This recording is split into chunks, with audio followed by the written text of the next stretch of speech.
Muy buenas noches, nos encontramos una semana más en el despacho de Pedro Beltrán Abogados, en la avenida de Maisonave, y desde aquí saben ustedes que abordamos tanto la actualidad nacional como internacional, como local si procede, y desde una perspectiva política o jurídica según toque.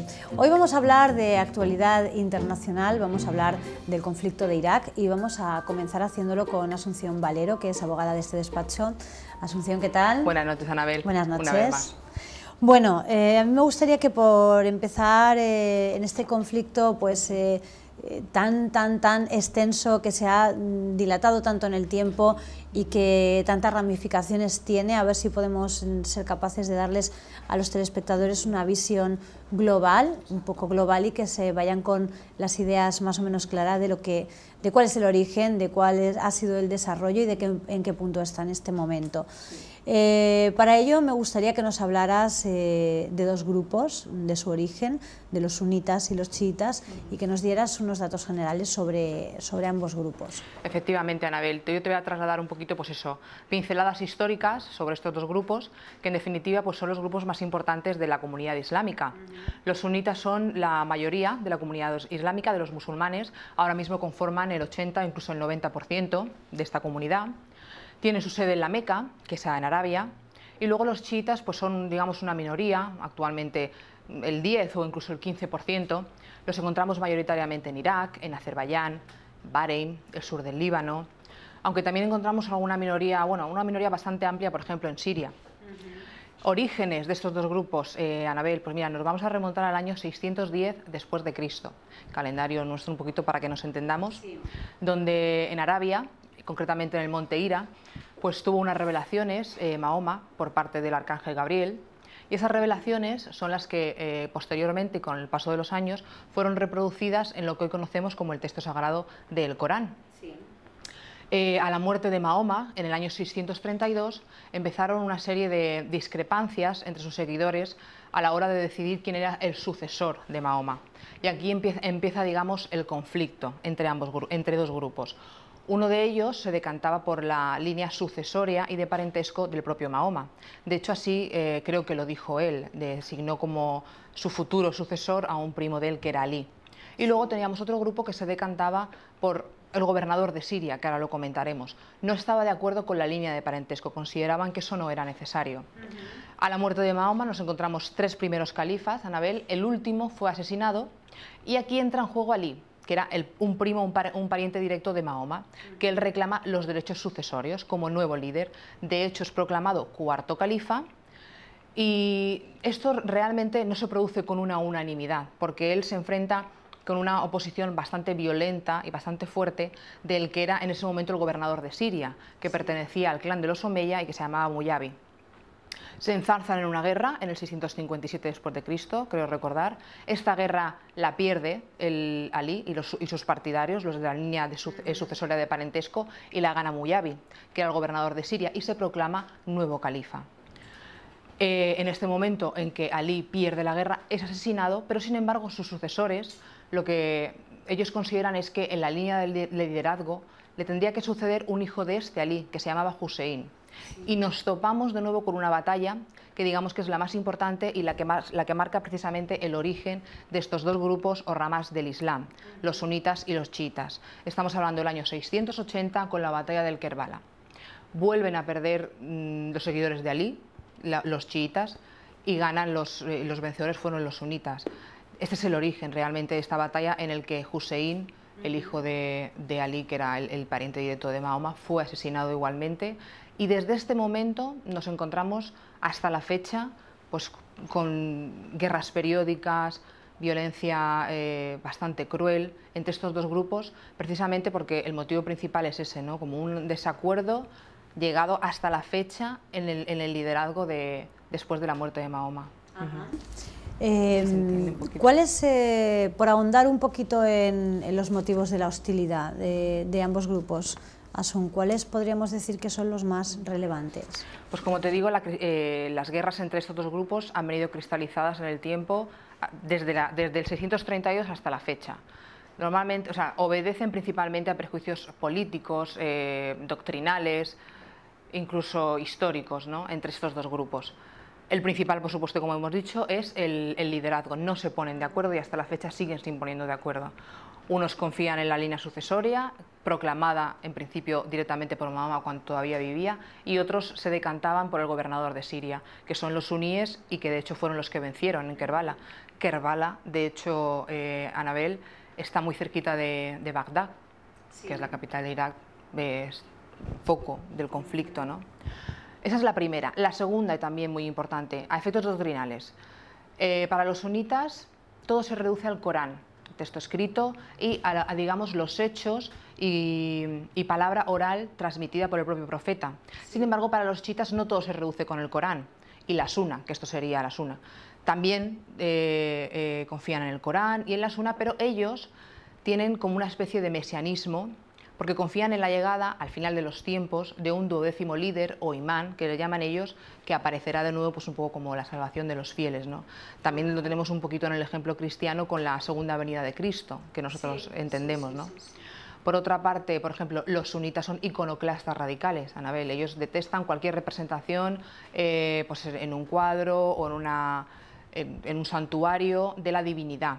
Y tampoco confían, o no es su actividad común, la mediación, o sea, pedir que interceda el santo por ti. Esto no pasa con los chiitas. Ellos rinden culto en mezquitas, etcétera, directamente con Alá, y también piden a sus santos por ellos, ¿no? Hay una relación de este tipo, que eso no ocurre con los sunitas. A nivel de liderazgo, los chiitas, por ejemplo, consideran a su líder espiritual también con una connotación y un rango como de caudillo, como político. Los sunitas desde su origen, sin embargo, no. Ellos han sabido diferenciar desde el primer momento el líder, digamos, espiritual del líder temporal o terrenal. No lo confunden. Otra diferencia, en los chiitas creen en la necesidad del clero, lo que ellos tienen, bueno, los mulás y los ayatolás, que creo que estas palabras sí que las conocen un poquito la gente, ¿no? Para ellos son su autoridad religiosa, como sus guías espirituales y los guías de la comunidad. Les ayudan a interpretar la palabra escrita, que es el Corán, etc. Los sunitas rechazan directamente la existencia del clero, no quieren ninguna autoridad religiosa que les haga interpretar el Corán. Ellos consideran que la interpretación es libre y personal, y la relación con Alá directa, de los fieles directamente. Y bueno, Anabel, en definitiva, lo cierto es que nos encontramos con unas discrepancias entre estos dos grupos bastante violentas y particularmente cruel hoy en día en Irak y en Siria. Y esto es así, lo oímos en los medios continuamente. Claro. Aunque, si bien es cierto, han conseguido hoy en día, a lo largo de la historia, tener una coexistencia un tanto más pacífica, ¿no? Que han tenido anteriormente. Pero bueno, por lo menos espero que se haya entendido los conceptos básicos y el desarrollo de la historia un poquito... Por supuesto, claro muy que breve, sí. Claro. Claro que sí, Asunción, como siempre, muy bien. Muchísimas gracias. A ti, Anabel.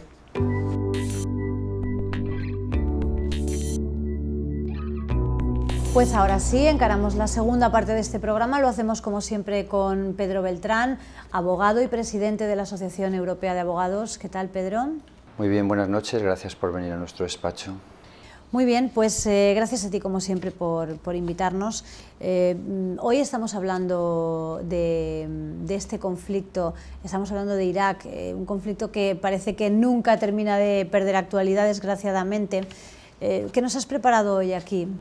Sobre el Islam y los musulmanes, empezando por lo básico, que es el Corán, el famosísimo Corán, el libro sagrado de los musulmanes, por cierto muy parecido a nuestra Biblia cristiana, que es también la Biblia judía, la Torá judía, los textos son comunes. Un documental sobre el Islam, una película preciosa sobre Mahoma, se llama El mensaje o The Message, y es muy curiosa porque está prohibido representar a Mahoma. No se puede representar a Mahoma, con lo cual aquí el personaje principal no aparece, solo habla pero no se le ve. Un documental sobre Jerusalén, porque Jerusalén es una ciudad judía, pero también una ciudad árabe, es la ciudad donde Mahoma ascendió al cielo precisamente. Damasco, tan de actualidad, la capital de Siria, es la ciudad más antigua del mundo, junto con Hebrón e Israel, más antigua que Jerusalén. Y esto es esencialmente lo que tenemos también de España, porque en España también tenemos un legado árabe importante, claro. Precioso libro sobre la España árabe. Muy bien, pues si te parece vamos a meternos ya en el tema, y a mí me gustaría que primero me trasladaras tu opinión sobre este conflicto y después que habláramos un poco de en qué punto se encuentra en este momento. El conflicto me parece demencial porque hace prevalecer la religión como fuerza excluyente. La religión es algo muy positivo, es muy bueno tener valores espirituales, pero debería ser algo mucho más individual y no en concepto de excluir a los demás. Yo tengo esta religión, la mía es la verdadera, la mía es la única, todos los demás están equivocados. Y lo que deben entender los telespectadores es que este es un conflicto dentro de grupos del Islam. Se están matando entre sí. Se están matando los sunitas y los chiitas, como antes nosotros nos matábamos entre los protestantes y los católicos. Es muy parecido en ese sentido. Sobre todo en el siglo XVII hubo varias guerras de religión en Europa, y de hecho en Europa hay países que son protestantes y que son católicos, pero ya vivimos en paz, aunque hace 70 años también nos matábamos dentro de Europa, pero en esa ocasión no era por cuestiones religiosas, nos matábamos por cuestiones puramente territoriales. El conflicto en ese sentido es entre los sunitas, que se parecen mucho más a los protestantes, para que los telespectadores lo entiendan. Son más moderados, los protestantes son menos organizados que los católicos. Sabemos que los católicos tienen su papa, que en el caso de los chiitas sería el ayatolá. Pues los sunitas y los protestantes se parecen. Los chiitas son más radicales que los sunitas, pero dentro de esto empiezan las excepciones, y ya las excepciones son tantas que lo hacen mucho más complicado todo, porque Al-Qaeda es sunita, no es chiita, porque el Estado Islámico que hoy prevalece en Irak, parte de Irak y parte de Siria, de actualidad máxima en estos momentos, es también sunita, con lo cual no está tampoco muy claro al final quién es más bestia de los dos, y parece que hacen oposiciones a ver quién es más bruto. Los famosos atentados de las Torres Gemelas fueron cometidos por sunitas, pero sin embargo desde un punto de vista territorial de países, Irán, que es el país más radical, es un país chiita, y ahí está la base del conflicto y la base de que estén tan enfrentados entre sí. Irán es chiita. Siria, que es el otro país clave en este conflicto, es un país mayoritariamente sunita, pero con un presidente chiita.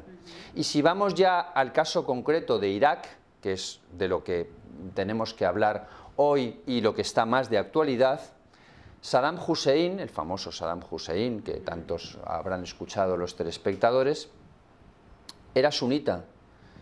Y sin embargo en Irak el 60% de la población era chiita, pero Saddam Hussein consiguió mantener a Irak unido en una cierta estabilidad, ¿vale? Podría ser sanguinario, seguro que habría asesinatos, sin duda, y era un régimen dictatorial, por supuesto, pero todos los problemas, el grave error, parte de la Segunda Guerra del Golfo. La primera guerra del Golfo, para que recuerden los telespectadores, es la guerra que se hace contra Irak porque ha invadido Kuwait.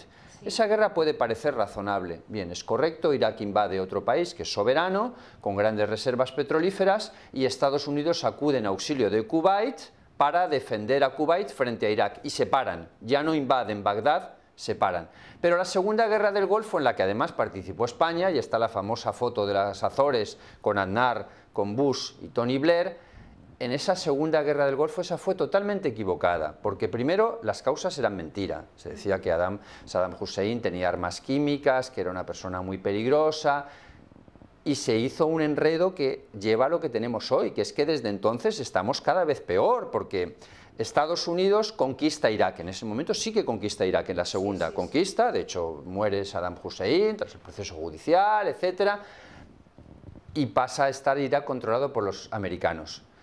Pero todos, los chiitas y los sunitas, se enfrentan con los americanos. Todos consideran que es una potencia invasora, empiezan los atentados, el terrorismo, y cada vez la situación degenera hasta el punto que los americanos se van. No tienen más remedio que irse. Desaparecen, ya Obama dice que se van, se han ido y ahora vuelven otra vez. Porque ahora, ¿qué es lo que ha pasado? Que después de que se han ido, el descontrol ha sido todavía mayor. Con lo cual el error parte inicialmente de Estados Unidos es que nunca saben bien lo que tienen que hacer. No es que yo sea antiamericano, no lo soy en absoluto, pero en este tema creo que no lo están llevando de una forma correcta. En Siria mismo, que está ligado totalmente, porque el Estado Islámico está implantado hoy, en parte en Irak y en parte en Siria. O sea, han cogido dos países y han hecho un Estado Islámico. Bien, pues en Siria tampoco está claro Obama, lo que de hecho en una rueda de prensa le preguntaron y dijo que todavía no tenía la estrategia definida. Primero va en contra del presidente, que como hemos visto es chiita, y van en contra y vamos a derrocar al presidente y vamos a derrocar al presidente, pero luego se han dado cuenta que los que querían derrocarlo eran los de Al-Qaeda. No le conviene, no va a aliarse Estados Unidos con Al-Qaeda, es un poquito absurdo. Y luego resulta que estos que hay ahora son todavía peores que Al-Qaeda, porque Al-Qaeda era un movimiento terrorista, pero es que estos controlan una franja enorme de territorio. Es como si la mitad de España estuviera controlado por otro Estado y la mitad de Francia también. Claro, Estados Unidos ahora apoya al presidente de Siria. Han vuelto a cambiar otra vez, no saben muy bien lo que hacer. Sí, van dando bandazos porque les desborda el tema y sobre todo se dedican a decir que viva la democracia, que está muy bien, sí, como principio es maravilloso, pero es que las realidades son distintas. No podemos comparar la situación de España o de Estados Unidos con la de estos países que están muy atrasados históricamente, culturalmente, y son un grupo de fanáticos y la gente es muy fanática. Entonces, la democracia que ha consistido en cargarse a Saddam Hussein, cargarse a Gaddafi en Libia también, y han conseguido un desastre. En los dos casos la situación es cada vez peor. Y luego hacen esto, se van, pero tienen que volver, porque resulta que se les complica mucho más. Empiezan a matar rehenes, porque además es sangriento lo que están haciendo. Están matando a cooperantes y a periodistas. Quiero decir, el último rehén británico era un pobre señor cooperante que iba allí a ayudar, que llevaba 3 días y nada más llegar lo cogen, lo han tenido secuestrado y le cortan la cabeza. Vamos, eso es de un sanguinarismo extremo. Es una actuación muy violenta, muy fanática. Parece que estén siglos atrás, como estábamos nosotros en la Edad Media, con la Inquisición y estas guerras de religión. Entonces realmente habría que introducir un poquito de cordura y sobre todo tomar las decisiones a medio o a largo plazo, calcular lo que se hace. No me parece mal lo que se está haciendo ahora, porque desde luego hay que atacar a este Estado Islámico, no se puede permitir que persista el Estado Islámico. Y luego ya un poco que se aclaren entre ellos, eso también es cierto. Es decir, tendría que ser la vía de solución del conflicto que hubiera una negociación entre los chiitas y los sunitas, que en algunos países conviven correctamente, pero en otros desde luego que no. Pedro, tú que has visitado pues la gran mayoría de los países del mundo. Me encantan los países árabes, además a mí me gustan mucho, imagino, mucho los países has estado árabes. Sí, he estado en Irán 2 veces y me encanta Irán. Irán es de lo más duro. En Irán, las mujeres cuando van a Irán, en el propio hotel desayunando, no hablo ya por la calle, tienen que llevar puesto cubiertas completamente. En el propio hotel, los hoteles occidentales. Sí, sí. Y hay policía que te controla pegándote palos si se te ve un trozo de cabello, incluidos los turistas. Una cosa, o sea, pueden estar en la habitación, Pedro, pueden estar, pero insisto, dentro del hotel desayunando o en el restaurante. ¿Cómo lleva la población esta situación de guerra constante? Es que la población... Porque claro, lo que percibimos por los medios de comunicación es que hay una guerra constante, que todos los días hay atentados, que todos los días explotan coches bomba, que todos los días matan a gente, entre ellos. Los que mueren, los occidentales que mueren son la minoría, porque hemos visto... Me refiero a cómo percibe la población de allí el vivir en una permanente guerra, en una constante guerra. ¿Cómo lo llevan? O sea, ¿cómo pueden vivir así? ¿No? Porque desde aquí nos parece tan impensable, pero bueno, la realidad es que ellos siguen viviendo allí y conviven con ese horror. No ocurre en todos los países, los musulmanes son más de 1.200 millones y tenemos países como Malasia con 230 millones. Sí, pero me refiero a las zonas de conflicto. Sí, pero es que muchos son muy fanáticos. El problema fundamental se da en Irak, donde coinciden chiitas y sunitas, esos son los que están a matar entre sí. Los chiitas ponen bombas a los sunitas y los sunitas ponen bombas a los chiitas. Ese es el resumen, muy resumido, pero a veces las cosas se pueden resumir mucho, ¿eh? Y la síntesis es esa. ¿Cómo lo llevan? Pues lo llevan mal, lógicamente, pero es que hay muchos que están involucrados también en el proceso. El problema es el creerse en posesión de la verdad. Mi verdad es ser sunita y tú estás equivocado, y como estás equivocado te mato. Claro, pues eso ya es la situación general que está padeciendo en estos momentos Irak y que está padeciendo Siria, sobre todo, insisto, cuando están divididos casi mitad por mitad. Irak, hemos dicho, sunitas son el 40%, chiitas el 60%. Ahí es donde están desastrosamente mal. Pero es que llevan así 1300 años, porque antes decía Asu que Kerbala efectivamente está a 70 kilómetros de Irak, y esa fue la primera batalla sangrienta hace 1300 años entre sunitas y chiitas. Bueno, pues 1300 años después siguen peleándose. Y los pueblos avanzan cuando no se pelean. Europa ahora está en una fase de prosperidad. Es verdad que hay crisis económica, pero imaginemos lo que sería la crisis si estuviera Alemania y Francia en guerra entre sí. Vamos, sería incomparablemente peor. Ellos deberían entrar en unas fórmulas más razonables, y lo que parece increíble es que, a pesar de los medios de comunicación, de la televisión, pues eso no modera el fanatismo, sino al contrario, es que están usando las redes sociales para fanatizar más todavía, y están usando los medios de comunicación. Al Jazeera, esta cadena internacional, es una cadena extraordinariamente radical en todas las posturas que ofrece. Están usando los medios de comunicación para hacer todavía más fanáticos a los que ya lo son, o crear nuevos adeptos. Y luego hay mucha miseria y hay mucha desigualdad social. Y la religión la miseria es un caldo de cultivo muy bueno para la religión. Cuando tú estás desesperado, te aferras a la religión. Y si llega un momento en que ya tú crees que es el problema grave, que si tú mueres vas a ir al paraíso porque has muerto en la yihad o guerra santa islámica y eso te lleva al paraíso, el problema es que eso lo creen los dos, los sunitas y los chiitas, pero creen además que si se matan entre sí también van al paraíso. O sea, no van al paraíso matando occidentales, sí, por supuesto que van, pero también van si se matan entre ellos. Claro, esto es lo que hace que tendrían que cambiarse el concepto completamente. No es mala la idea de Estados Unidos de instaurar regímenes democráticos, pero no funciona. Ahí funcionan mejor con una dictadura que ponga orden, que haya un cierto control y que por lo menos no haya bombas, como dices tú, que por lo menos puedas pasear por la calle o ir a tu mezquita sunita o chiita y rezar con tranquilidad, sabiendo que las probabilidades de que te pongan una bomba son muy limitadas. Es una religión de todas maneras demasiado fanática, pero no por lo que dice el libro. El Corán no es nada fanático, el Corán se parece muchísimo a la Biblia. Para ellos Mahoma es la última edición, el último fascículo. Ellos creen en Moisés, ellos creen en Jesucristo también. Ellos consideran que Jesucristo es un profeta, y de hecho el Corán habla de Moisés, de gran profeta judío, y de Jesucristo como líder cristiano. Mahoma actualiza esos conocimientos, pero para ellos son las tres grandes religiones monoteístas, que la primera es el cristianismo número, la segunda el islam y la tercera el judaísmo. Tienen un parecido enorme. O sea, que no es la doctrina lo que les hace fanáticos, es la interpretación posterior de esa doctrina. Pedro, ¿qué opinión te merece las últimas declaraciones por parte de Estados Unidos, que quizá han sonado demasiado duras y apuntan, como tú decías, a que Estados Unidos vuelve a la carga cuando se ha dicho que vamos a arrasar el Estado islámico? Es que no les queda otro remedio, no pueden hacer otra cosa diferente, porque lo que sí que no se puede tolerar es que ya haya un Estado que se declare terrorista. Es que eso no ha pasado nunca. Quiero decir, Al-Qaeda era un movimiento terrorista, pero no tenía territorio. Bueno, tenía trocitos de territorio escondidos en las cuevas, por aquí, por allá. Bin Laden estaba escondido en Pakistán, al final lo encontraron y lo mataron. Pero es que estos es un Estado que ellos mismos dicen que son terroristas y que su objetivo es echar a todos los judíos al mar y matar a todos los americanos y todos sus aliados británicos y demás. Claro, eso no se puede tolerar, porque si les permites que creen un Estado con la fuerza que eso tiene, se van a hacer cada vez más fuertes, cada vez más grandes, y tenemos un problema gravísimo. Entonces, en estos momentos la situación es más grave que nunca, porque el movimiento terrorista ha creado un Estado dentro de dos Estados. Luego hay que acabar con ese Estado, y si hay que apoyar al presidente de Siria, pues habrá que apoyar al presidente de Siria como mal menor y no volver a cometer el error que hicieron de cargarse a Saddam Hussein y de cargarse a Gaddafi para a continuación sembrar el caos, porque lo que ha sustituido a esos dos presidentes es simplemente el caos.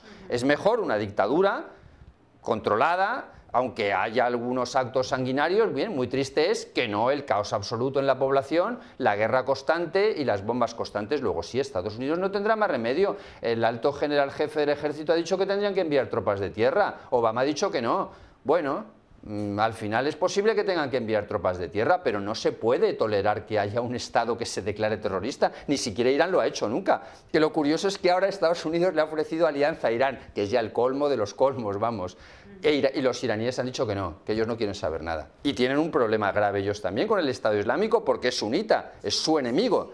Pero los iraníes han dicho que ellos no aceptan una alianza con Estados Unidos de momento, aunque apoyan la idea de destruir al Estado Islámico. muy complicado, es una historia muy complicada. Muy complicado, pero que yo creo que hoy hemos arrojado bastante luz sobre este conflicto. Espero que sí, espero que no hayamos confundido más todavía. Cuestiones, insisto, desconocidas para el telespectador. Así que te agradezco mucho, Pedro, este programa de hoy. Es plena actualidad y además con mucho, como tú decías, con mucho detalle, con muchos matices, y creo que hemos conseguido pues dar una pincelada un poco más global de lo que es el conflicto. Muchas gracias. Gracias a ti una vez más y también gracias a Información TV.